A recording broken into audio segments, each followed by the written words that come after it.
Hello and welcome on Business Today show on India Today Television. We are live from Rome, Italy, and joining me is India's Trade Minister, Mr. Piyush Goyal, here at the India-Italy Business Summit, which has been a forward to also the India-France Business Summit that you recently had. First things first, sir, how has the conversation and the dialogue been like today with the CEOs and with the counterparts in Italy? Well, this has been a very short 24-hour visit, but extremely fruitful and outcome-oriented. I've had 2 meetings with the Deputy Prime Minister in charge of Foreign Affairs and Foreign Trade, Mr. Tajani. I am going to be meeting the other Deputy Prime Minister shortly. I've just concluded a very extensive meeting with Mr. Urso, the Minister of Enterprises and Made in Italy, a very senior political leader, and along with him, his Deputy Minister, Mr. Valentino. In yesterday's interaction with the business community, we had 2 deputy ministers.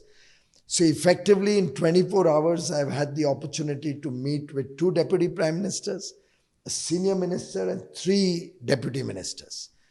It's, in my 9-year career in government, I think it's one of the most aggressive series of interactions we've had with a very large economy like Italy.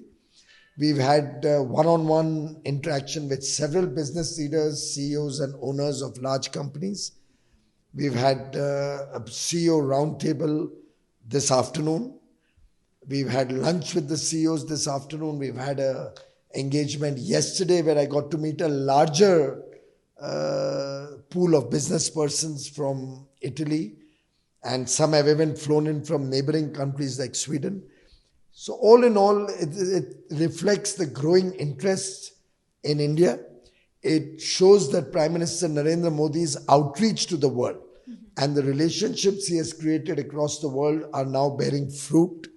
It shows the growing relevance of India in the new world order, where India provides huge opportunities for businesses, given the large population, the young population, the aspirational India, and the way India is developing as the fastest growing large economy.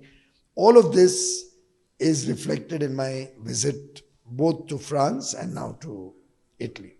So 2 large economies in the EU that you've just spoken about, and the dialogue will of course continue to a further fruitful discussion. What key sectors are we looking at in this collaboration? How will this benefit India? We discussed several areas of mutual cooperation in Italy. For example, defense and space were at the center of our discussions today. Tourism is an area that we see great potential between both countries. Investments in the steel sector and infrastructure sector are being invited both by India and by Italy. It's a 2-way interest. Food processing is an area where both countries have a lot to offer. There's significant taste in India for Italian food and vice versa. All in all, whether it's automobiles, auto component manufacturing, whether it's the interest in the telecom space, I think the interest and the potential is huge. We need to continue this engagement between the 2 sides to be able to really capture the opportunities as they come. They have committed their full support to the India-EUFTA, which they see as a very big messaging to the business communities to expand trade and investment with India. You did mention about the India-EU-FTA. With this parallelly, we've also been in dialogue with other countries. We are talking about UK, Canada, and also you do have certain key other significant meetings lined up in the week. If you'd like to comment on that. Well, we are at an advanced stage of dialogue with UK, with Canada, apart from the EU. On the 26th of this month, 4 ministers from the EFTA countries are coming to India to discuss the potential EFTA-India engagement and free trade agreement. We are waiting for the GCC countries to appoint a new negotiator since the last Secretary General has demitted office.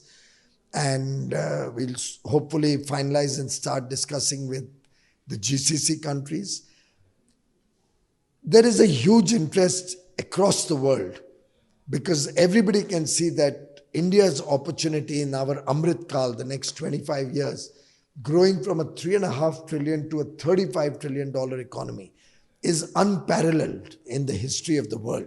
And everybody would like to be a part of that growth story. So one last question. I know you are in a hurry, but one last question to end with. And this is, amidst this geopolitical situation, are we confident of the fact that the FDIs and these kind of dialogues that you're doing will be promising and will come in the right timeline? These things are never decided on timelines. Deadlines do not determine successful negotiations. But the spirit and sincerity is there for all to see. The commitment to speed up and do it in good amount, in a fast pace of time is absolutely undisputed. Everybody is working towards a fair, equitable and balanced engagement, whether it's a free trade agreement, whether it's the IPR laws, whether it's recognition of each other's GIs, whether it's an investment agreement.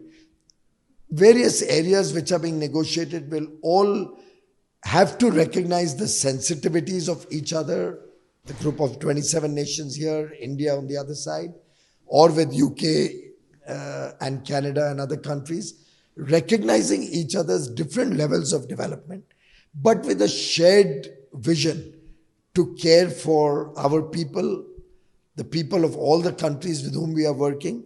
I'm sure we can come up with outcomes which will be good for India and good for our partners. Thank you very much, Mr. Goyal. As we say, man on mission. Thank you very much. Thank you. If you like the video, do like, comment, share and subscribe.